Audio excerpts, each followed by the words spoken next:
Hello বন্ধুরা, আজ বানাবো আমি কলা পাতায় কচুরলতি দিয়ে ইলিশ পাতুরি। তার জন্য একটা ছোট দেখে ইলিশ মাছ নিয়ে নিয়েছি, কচুরলতি কেটে নিয়েছি ছোট ছোট করে, একটা পেঁয়াজ কুচি নিয়েছি আর মশলা নিয়েছি। ইলিশ মাছগুলো দিয়ে দেব, এর মধ্যে দেব কচুরলতি ছোট ছোট করে কেটে রাখা,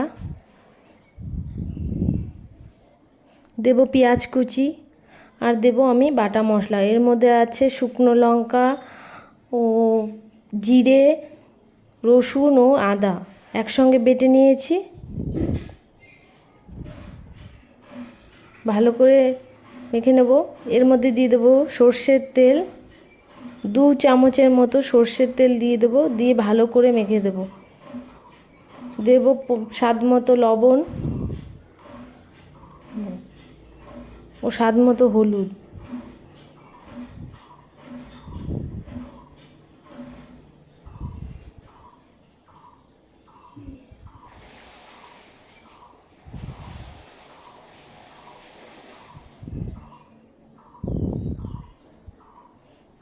হলুদ দিয়ে ভালো করে হাত দিয়ে মেখে নেব।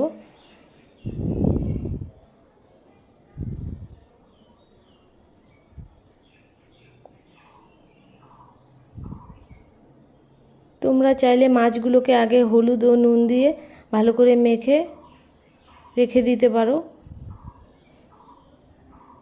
তারপরে মশলাগুলো মেখে নিতে পারো। আমি মাখা হয়ে গেছে, আমি ঢাকনা দিয়ে ঢেকে রেখে দেবো। এখন গ্যাসটা ধরিয়ে নেব। গ্যাসের মধ্যে কড়াটা বসিয়ে দেব। কড়ার মধ্যে দিয়ে দেবো 1 চামচের মতো সর্ষের তেল।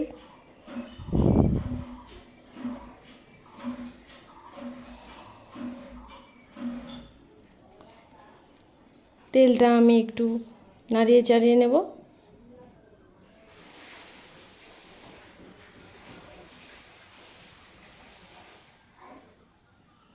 কড়ার মধ্যে দিয়ে দেবো আমি কলা পাতা,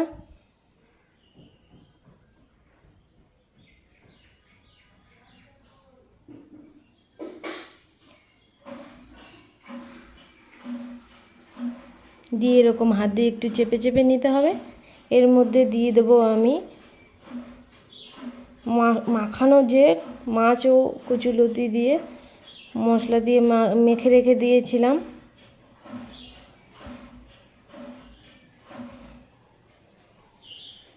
কলা পাতার মধ্যে দিয়ে দিতে হবে মাছগুলোকে, আগে মাছগুলোকে দিয়ে দেব, তার উপরে দিয়ে দেবো আমি মাখানো মশলাগুলো। ভালো করে দিয়ে হাত দিয়ে চেপে চেপে দেব। এর মধ্যে দিয়ে দেবো মশলা ধোয়া একটু জল,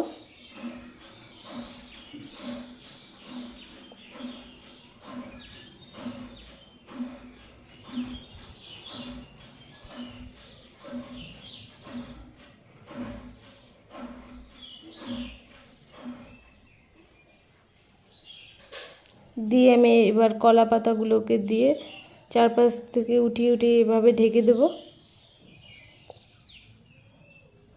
ঢেকে আমি ঢাকনা দিয়ে 5 মিনিটের জন্য হতে দেব। ঢাকনাটা তুলে নেব। আমি পাতুরিগুলোকে উল্টে নিয়েছিলাম,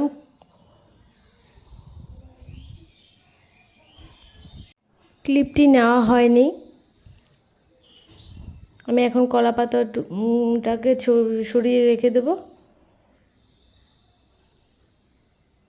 আর 5 মিনিটের মতো হতে দেব ঢাকনা দিয়ে লো আছে।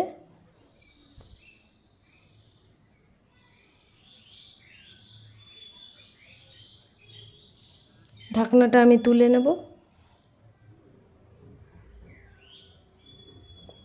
আমার রেডি হয়ে গেছে কলা পাতায় কচুরলতি দিয়ে ইলিশ পাতুরি।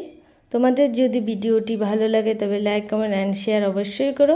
সাবস্ক্রাইব করে দিও। রেসিপিটি অনেক ভালো হয়েছে, তোমরা বাড়িতে অবশ্যই ট্রাই করো। আশা করি তোমাদের ভালো লাগবে।